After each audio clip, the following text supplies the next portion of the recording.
मैं आपका educator Rahul sir. मैं आज आपको बताऊंगा कि आईपीएसी नामकरण कैसे किया जाता है।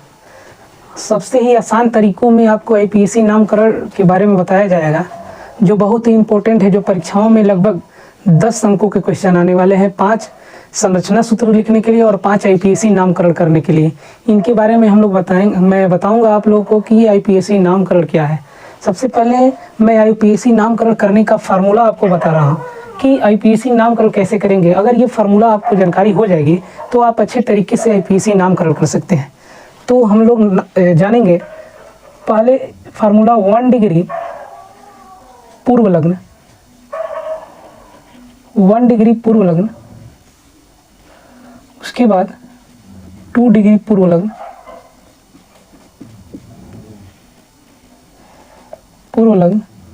उसके बाद आपका मुख्य कार्बन,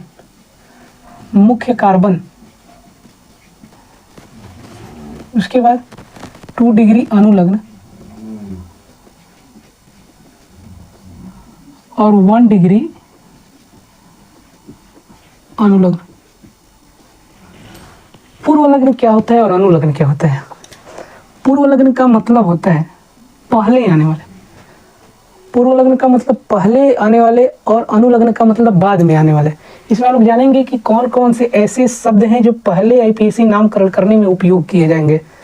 तो सिंगल बंद जब बी आर रहेगा तो ये पूर्व लग्न के रूप में उपस्थित होते हैं, जिसको हम ब्रोमो कहते हैं। उसके बाद सिंगल बंद सी एल को क्लोरो कहते हैं, सिंगल बंद आई को आयोडो कहते हैं और सिंगल बंद एफ को फ्लोरो कहते हैं, फ्लोरो। सिंगल बंद CH3 को मेथिल कहा जाता है और सिंगल बंद C2H5 को एथिल कहते हैं। अगर संरचना में ऐसे कुछ दिखाई दे रहे हैं तो सबसे पहले हम उसका नामकरण करते हैं जिसमें ये पूर्व लग्न पहले आते हैं। उसके बाद हम लोग द्वितीय पूर्व लग्न क्या होता है, जिसको परफिक्स के नाम से जाना जाता है, 2 डिग्री परफिक्स बोलते हैं। इसमें आता है आपका साइक्लो, जो साइक्लो को हम चक्रीय कहते हैं। चक्रीय का मतलब होता है अगर संरचना बंद है तो संरचना में इसके हिसाब से हम उसमें साइक्लो का उपयोग करते हैं। और आपका मेन होता है मुख्य कार्बन जो होता है उस संरचना में उपस्थित कार्बन परमाणुओं की संख्या कितनी है। तो कार्बन परमाणुओं की संख्या अगर C1 रहता है तो इसको हम बोलते हैं मेथ, C2 को एथ, C3 को प्रोप, C4 को ब्यूट, C5 को पेंट, C6 को हेक्स, C7 को हेप्ट, C8 को ऑक्ट, C9 रहेगा तो इसको बोलेंगे नॉन और C10 रहेगा तो इसको बोलेंगे डिक। अगर ऐसे कार्बन संरचना में ऐसे कार्बन श्रृंखला दिखाई दे रहे हैं, कार्बन की संख्या 1 2 3 4 5 6 7 8 9 10 में से अगर कोई भी कार्बन की संख्या दिखाई दे रही है तो उसमें उस कार्बन के हिसाब से meth, eth, prop, but, pent, hex, hept, oct, non, dec का क्या करेंगे, हम प्रयोग करेंगे। उसके बाद हम चलते हैं अनुलग्न, जिसको हम सफिक्स के नाम से क्या करते हैं, जाना जाता है।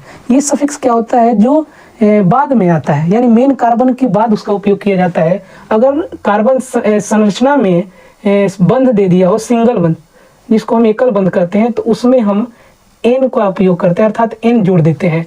मेन कार्बन के अंत में हम क्या करेंगे, एन जोड़ देंगे। उसके बाद अगर डबल बंध दिया है, द्विबंध बंध दिया है, तो इसके लिए हम अनुलग्न के रूप में इन जोड़ देते हैं। और ट्रिपल बंध दिया है तो इसमें अनुलग्न के रूप में आइन जोड़ देते हैं। तो ये आपका मेन कार्बन के बाद लिखा जाता है। और मेन 1 डिग्री क्रिया जो होता है अनुलग्न, ये आपका होता है क्रियात्मक समूह, जो ये संरचनाओं में सबसे बड़ा होता है। क्रियात्मक समूह में अगर संरचना में कोई क्रियात्मक समूह दिखाई दे रहा है तो हम उधर से न्यूनतम अंक लेते हैं, जिधर से क्या होता है, संरचनाएं कम होती है, जिधर से वो क्रियात्मक समूह नज़दीक पड़ता है। अगर संरचना में सिंगल बंद OH कहीं दे दिया तो उसको हम बोलते हैं एल्कोहल, उसको एल्कोहल कहते हैं, ये एल्कोहल समूह होता है। अगर CHO दे दिया तो इसको हम एल्डिहाइड कहते हैं, एल्डिहाइड। और COOH दे दिया तो इसको हम कार्बोक्सिलिक अम्ल के नाम से क्या करते हैं, जानते हैं, कार्बोक्सिलिक अम्ल कहते हैं। अगर संरचना में सिंगल बंद COO दे दिया तो इसको हम कीटोन कहते हैं।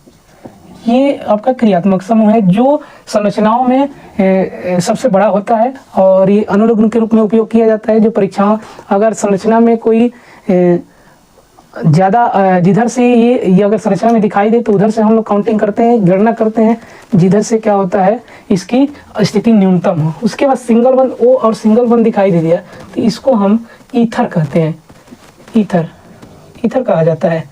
और सिंगल बंद कहीं NH2 दिखाई दे दे तो इसको एमीन के नाम से क्या किया जाता है, जाना जाता है।